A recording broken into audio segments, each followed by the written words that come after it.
లక్ష వాళ్ళ నేను చెప్తా ఉన్నాను.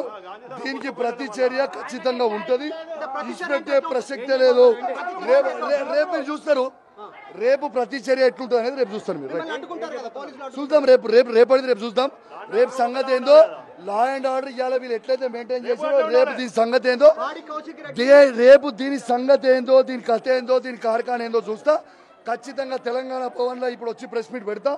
దీని సంగతి ఏందో చూస్తా, ఇచ్చిపెట్టే ప్రసక్తే లేదు. బీఆర్ఎస్ పార్టీ కార్యకర్తలు అందరినీ నేను కోరుతా ఉన్నాను. ఇవాళ నన్ను హత్య చేసే ప్రయత్నం చేసింది. మీరు కేసీఆర్ గారి అభిమానులు ఉంటే మొత్తము బీఆర్ఎస్ పార్టీ కార్యకర్తలు అందరూ కూడా రేపు 11 గంటలకి మనందరం కూడా గాంధీ ఇంటికి పోవాల్సిన అవసరం ఉన్నది. ఖచ్చితంగా పెద్ద ఎత్తున తరలి రావాలని నేను దయచేసి రిక్వెస్ట్ చేస్తూ ఉన్నాను. ఎందుకంటే రేపు ఎట్లుంటుందో, రేపు ఏముంటుందో అనేది కూడా నేను కూడా చూస్తా.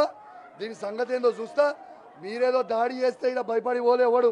ఈయనే నిల్చుండు కౌశిక్ రెడ్డి, ఈయనే నిల్చుండు, ఈయనే కండువ కప్పి పట్టుకొని నిల్చొని ఉన్నాడు. రావాలి, ఈడికి రావాలి. మా మీద ఆరోపణలు చేశాడు. 11 గంటలకి నీ ఇంటికి వస్తా. అరే నీకు దమ్ముంటే 11 గంటలు నువ్వు రాకపోతే 12 గంటలకు నీ ఇంటికి వస్తా. నా కొడక ఎదురుపడు రా, నీ కాలనీకి వచ్చా, నీ ఇంటికి వచ్చా. నా ఇంటికాడ పోలీసులు పెట్టుకోలే, వద్దని కూడా చెప్పా. నీ ఇంటికాడ 50 మంది పోలీసులు పెట్టుకొని రక్షణ కొడతారా కొడక. మాట్లాడేటప్పుడు నాలుక లేదురా నీకు? చీర గాజుల గురించి మాట్లాడతావురా? మహిళల్ని కించపరిచే విధంగా మాట్లాడతావురా? నీకు తల్లి చెల్లి నీ కుటుంబ సభ్యులు ఎవరు లేరా? నువ్వు మనిషి పుట్టగా మనిషి జన్మ ఎత్తావా అని అనటానికి నీ 9 నెలల 10 నెలలు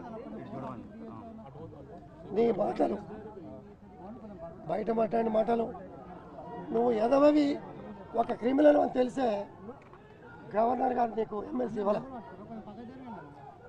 గవర్నర్ గారు నీ కూడా కించపరిచే విధంగా నువ్వు మాట్లాడు.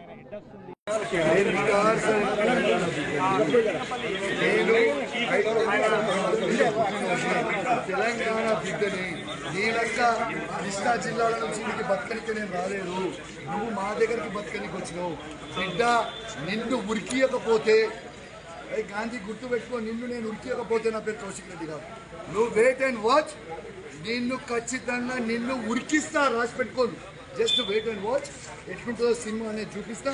ఇలా వాళ్ళు చేసిన దాడి ఒక్కసారి మీకు మీడియా ద్వారా యావత్ తెలంగాణ ప్రజలకు